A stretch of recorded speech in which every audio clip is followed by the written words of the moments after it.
What's good, y'all? It's Nonstop No with another video. Just finished watching the weigh-in for the highly anticipated 154 undisputed fight rematch of Jermell Charlo versus Brian Castaño. Man, this is the one right here, man. Possible fight of the year. Um, the last fight last year was fireworks, and I'm just I'm ready to see this shit tomorrow, man. Non pay-per-view again, non pay-per-view. Unlike Tank versus Roly, bullshit ass fight. I digress.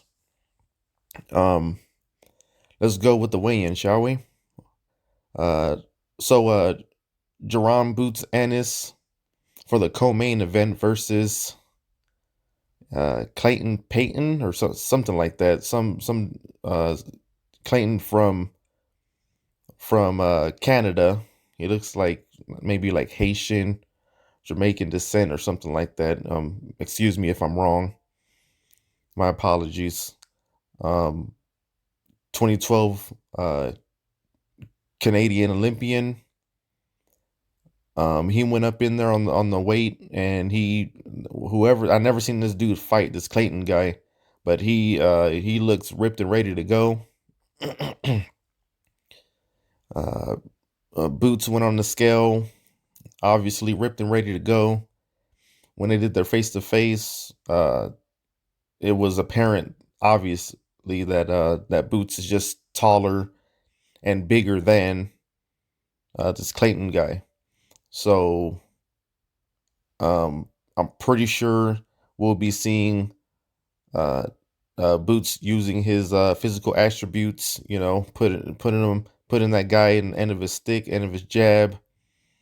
Counter punching really good.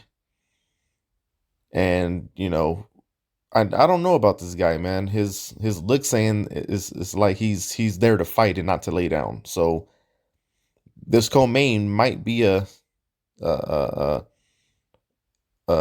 better fight than we've attended it to be. With that being said, let's go to the real card, the real fight that we're excited about.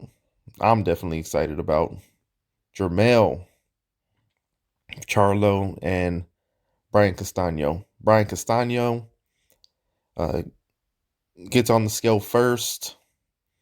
He's at 154 and a half, I believe. Makes weight. I'm sorry, 153 and a half, uh, and makes weight. Um, looks, he looks exactly what he usually looks like, but he looks, ripped and ready. Um,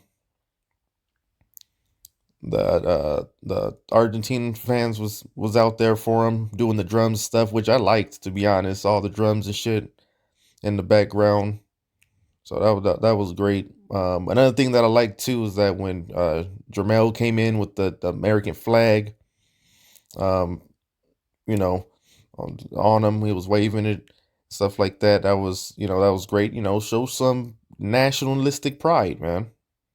You know, um, do the same thing that these, Latinos be doing. Do the same thing that these Mexicans be doing, that these uh, Argentines be doing. Do the same thing that these Filipinos be doing. There's nothing wrong with having nationalistic pride. Now I know, I don't want to get all big into it, but for Black people, there is a love-hate relationship with the USA. You know, I don't have to go in. That's not the video for this right now. I don't have to go in the whole spill of the history between Black people and stuff like that, and what the U.S. did to us. All right, so but anyway, um, yeah, show some nationalistic pride, and let's see how people respond. I'm really curious on how other people, other nationalities, respond to a black person, to a black American showing American nationalistic pride? I'm very curious on the responses, on the comments, on the videos. I want to see if they get mad about that. So you can have nationalistic pride, but we can't have nationalistic pride? You see what I'm saying? You could wave your Mexican flag all fucking crazy, all up in the United States of America. You could wave your Filipino flag all crazy, United States of America, but we can't do it. All right, again, I'm not trying to get too deep, but y'all know, y'all see what I'm saying. Trust. Stare down. No, not stare down. Charlo comes in at his weight, 152. Well below the 154 weight limit. He's coming in, ripped and ready. He's coming in light. That 152, you know what that 152 tells me is that he's been training. He's been training a lot. That's what that tells me. He's very serious about this fight. And that's a good thing.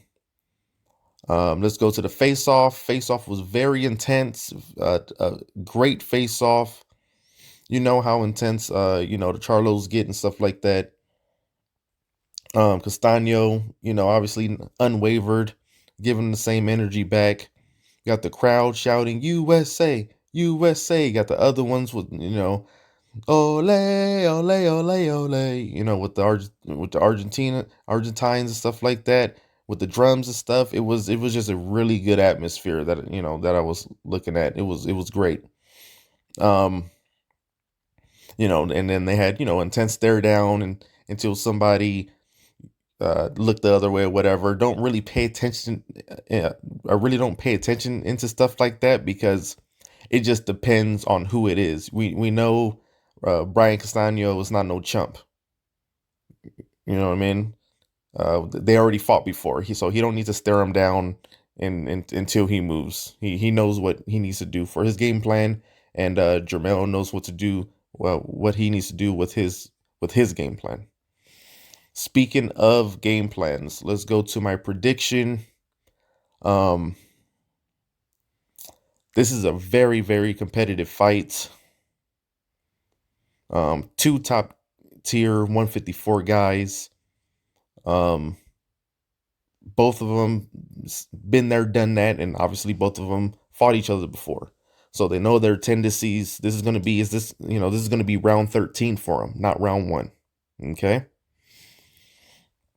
So I'm pretty sure Castaño's team's going to have a game plan in place because of the first fight. And I'm pretty sure Derek James on Jermell's side is going to have a great game plan for Jermell.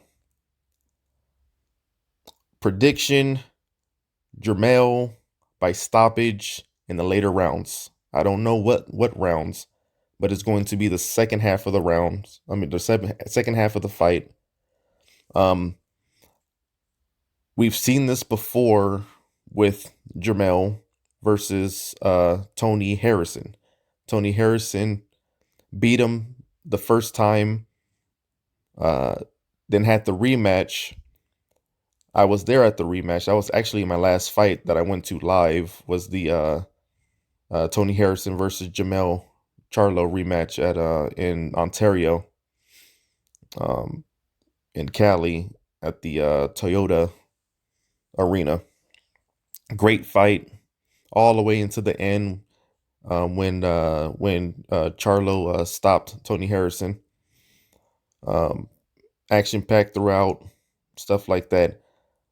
So what I'm saying about that fight is that I'm seeing what's probably going to happen with this Brian Castaño rematch. He's been there. He's seen this fighter before, i.e. Brian Castaño. and Derek James is going to come up, or already has came up with a game plan to implement this second time around because they already had a good look at him, right? Um, for all the antics, for all the emotions and stuff that Charlo has, and he is, emotional dude, stuff like that. He is cool, calm, usually cool, calm, collected, in the ring itself. Okay. I just see that he's going to have a better game plan than Brian Castaño, get caught, and then he's going to catch Castaño with something coming in or something like that. And unlike the first time, instead of giving him hurt and not getting him out of there, he's going to get him hurt and get him out of there. Pounce on him, get him out of there. That's what I see. That's what I feel was going to happen. Again, I'm referencing the Jermell versus Tony Harrison fights. It seems like he's better the second time around, getting a second look at his opponent. Okay. Again, Brian Castaño, he's no chump. He's no slouch. I'm sure he's going to have a great game plan coming in himself. But I think Jermell, with his better athleticism, with his obviously better punching power, he's going to catch him coming in somehow. And instead of playing with his food, he's going to get him out of there. Okay. Once he sees that, he's going to pounce. He's going to pounce on Brian Castaño. All right. Excited for tomorrow. Again, expect it's going to be a knockout no matter what. It's at the StubHub, Dignity Health now in Carson, California, next door to my hometown, Compton, the hub city. That place is always on fire with action-packed fights. It's going to be great stuff, man. Can't wait for tomorrow. Let me know what y'all think, who you guys got for tomorrow night. Hate, like, comment, subscribe, the whole nine. Deuce.